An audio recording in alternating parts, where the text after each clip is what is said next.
Otep à tous, bien-aimés frères et sœurs, nous ferons tout pour que la Russie ne puisse pas gagner cette guerre. Vous savez qui parle comme ça? C'est le fou de l'Élysée. Celui qui est à l'Élysée, là, il est devenu fou. Il veut entraîner le monde entier dans une guerre mondiale. Bon, c'est vrai qu'il n'est pas seul, parce que quand il parle comme ça, c'est que dans les coulisses, ils ont déjà dit, bon, nous, on va faire ça. On va envoyer des troupes au sol. On va tenter de voir qu'est-ce que la Russie va faire. Ok, allez-y faire la Russie. Ils ont violé toutes les règles, toutes les lignes rouges, parce qu'ils veulent la guerre. En fait, l'OTAN veut l'affrontement. Ils ont envoyé le plus nul d'eux parmi eux pour aller se salir là-bas, se faire humilier, Emmanuel Macron, pour venir déclarer que nous allons envoyer des troupes au sol. Et pour tester quelle sera la réaction de la population, quelle sera la réaction des Français. Mais il faudrait bien qu'ils sachent que cette fois-ci-là, les Africains ne viendront pas les aider. Ah, sachez-le, les Africains ne viendront pas les aider. Tout Africain qui viendra pour les aider là, va rester là. Il va mordre la poussière dans ce pays. Je vous ai déjà dit, les Africains qui sont partis en Ukraine, qui ont répondu à l'appel de Zelensky. Aucun. Vous avez déjà vu un Africain qui vient, qui dit « Ah, moi j'étais sur le terrain et tout, machin, voilà ce qui se passe. » D'ailleurs, les Africains qui étudiaient là-bas, on les avait enrôlés de force dans l'armée. On les a pris de force, on dit vous restez dans l'armée. C'est dommage pour nos frères et sœurs, mais en tout cas les hommes surtout, on les a pris de force, vous restez là, vous allez combattre. Voilà ce qui se passe exactement avec dans la guerre en Ukraine. Donc, Emmanuel Macron pense qu'il pourra faire sa guerre et puis, bon, tout le monde va suivre. Non. Mais la Russie n'a pas attendu des heures pour répondre. C'est le grand Medvedev qui a répondu à Emmanuel Macron. Lui, il dit la dégradation. Il parle de la dégradation cérébrale constante du petit héritier de Bonaparte. Le petit héritier de Bonaparte. Donc, les Russes, en fait, ils sont prêts. Ils n'ont pas peur. Emmanuel Macron croyait que quand il va faire une telle déclaration, les Russes vont trembler. Non, les Russes ne tremblent pas. Monsieur Macron, les Russes ne tremblent pas. Si on dit que vous avez... Là, Medvedev dit que non, il a un problème de dégradation cérébrale. C'est-à-dire que dans la tête, là, je vous avais dit, il est fou, il est fou. Il est fou, c'est pas moi qui le dis. Même les Français commencent à le constater eux-mêmes. Hein, que non, notre type là... Eh oui. Ici aux États-Unis, il y a des sénateurs qui demandent à ce qu'on puisse, des médecins qui demandent à ce qu'on puisse examiner le président Joe Biden avant l'élection prochaine. C'est pour vous dire. Donc, je crois que c'est un coup que les Occidentaux ont fait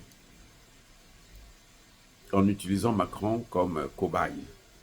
Va tester un peu l'attitude du peuple, l'attitude du gouvernement, l'attitude de la population, l'attitude des autres pays.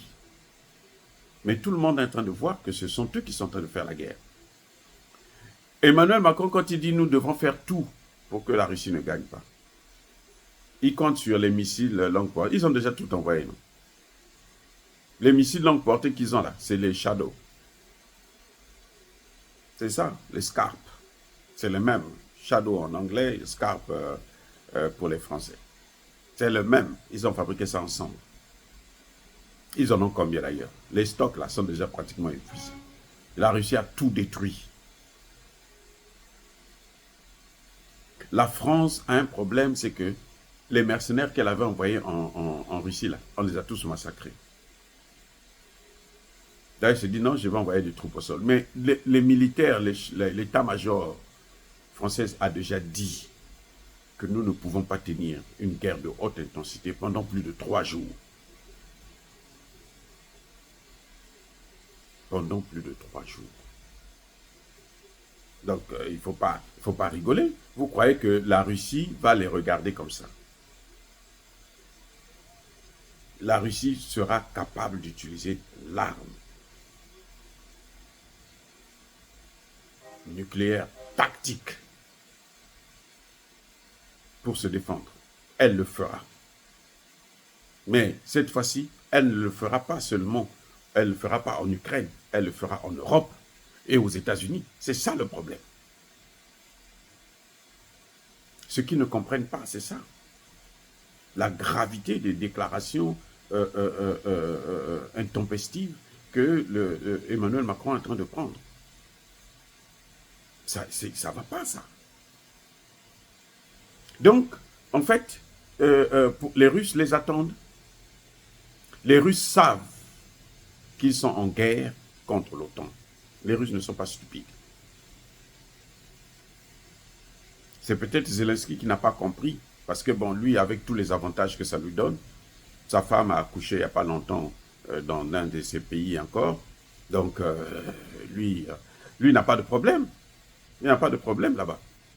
Il a l'argent, il a tout, il a des maisons qui l'attendent. Mais les Occidentaux et les Russes savent qu'ils sont déjà en guerre. C'est parce que les Russes parlent moins de ces choses. De plus en plus, ils sont en train de frapper très fort maintenant. Très, très fort. Au point où il y a eu plus de 280 attaques à peine hier dans la ville de Kupiansk. Et dès qu'ils vont prendre Kupiansk, là, Odessa tombera aussi, comme un fruit mûr. Et c'est là que les Russes arrêteront la guerre, eux-mêmes. Sinon, ils vont faire raser gravement l'Ukraine. Monsieur Macron, il faudrait qu'il fasse très attention de continuer à exposer l'Ukraine. Mais l'histoire lui fera payer ça. Ce qui est bien chez lui, c'est qu'il est encore jeune. Donc il aura le temps de voir les dégâts qu'il a commis. Et il va en souffrir pendant longtemps. Or, dire cela, c'est inciter à la haine ou à la violence. Non, il y a ma colère, il y a ma haine. Encore une fois de plus, bien-aimés frères et sœurs, ce n'est pas moi qui ai répondu à Macron. L'ancien président russe l'a bien dit, qu'il souffre d'un démembrement cérébral. Ce n'est pas moi. Soyez bénis, abondamment bénis par le Dieu des Kémites et par nos ancêtres angélisés, mais que tous ceux qui persécutent le continent africain, le pillent, le déstabilisent, qu'ils soient noirs, blancs, chinois, arabes, juifs, indiens ou qui qu'ils soient punis, maudits, foudroyés, neutralisés, écrasés, effacés par le Dieu des Kémites et par nos ancêtres angélisés. Vive l'Afrique éternelle, j'ai dit et j'assume.